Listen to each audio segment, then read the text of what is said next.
Every relationship holds a story, and every story carries its own pain. Welcome to Cheating Stories Insights, where truth seeps through every word. The laughter still echoed in my mind as I slipped quietly out the back gate. It was the kind that lingers long after it's over. I walked down the empty street, the smell of barbecue clinging faintly to my shirt, shoulders tight with tension. No one stopped me. No one even noticed I had gone. I reached my car and sat inside, not starting the engine. My hands rested on the wheel, feeling disconnected, as if they belonged to someone else. On the passenger seat lay the crumpled sign, "Will work for food," written in her bold block letters. She'd taped it to my back while I stood at the grill, serving burgers to her family. They'd all laughed, her brothers, her father, her mother hiding a smile behind her wine glass, and her, doubled over, tears streaming from laughter. I had laughed too, or at least my mouth formed the shape of a laugh, because what else could I do? I stared at that sign until my vision blurred. Then, carefully, I folded it, giving it respect it had not earned, and drove home. Sleep didn't come that night.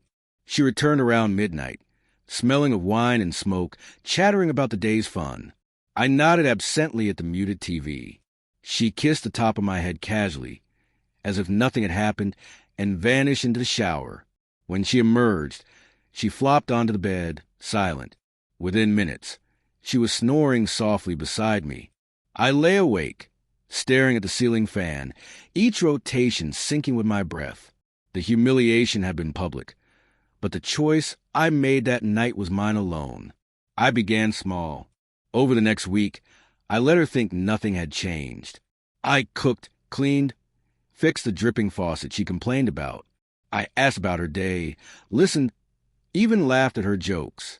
But I watched and remembered how often she belittled me, disguised as playfulness. How she mocked my job in front of friends, pretending it was just a joke.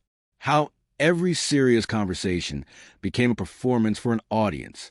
I wondered why I had tolerated it so long. Maybe I believed love meant endurance. Devotion meant swallowing disrespect. I didn't believe that anymore. By Thursday, I had a plan. I called a moving company under my name for Saturday morning. Essentials were already packed into boxes hidden in the garage. Bank accounts were divided. The lease transferred to her. Utilities put in her name. Every tie quietly severed. Friday night, she stayed out late with coworkers. I didn't ask who. I didn't care. I walked through the house one last time, fingers brushing the walls, the furniture, the life I had built here. It no longer felt like home, just a stage I had performed on too long. The truck arrived at 7 a.m.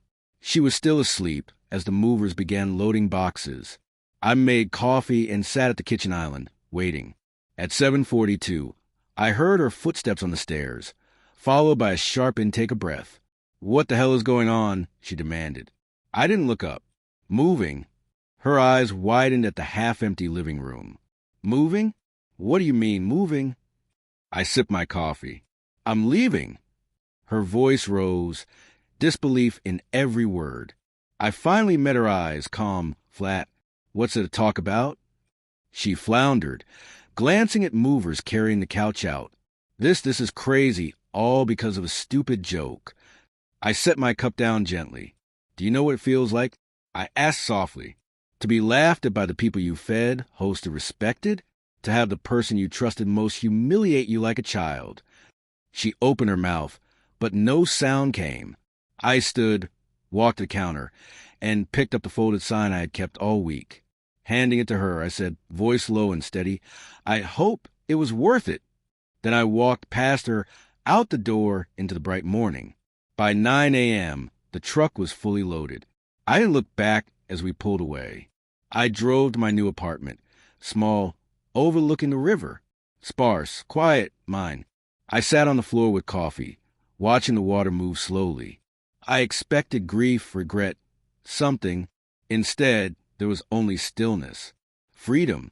I took the sign from my bag one last time, tore it neatly into strips, and tossed them in the trash. Outside, the river flowed, indifferent, and so would I.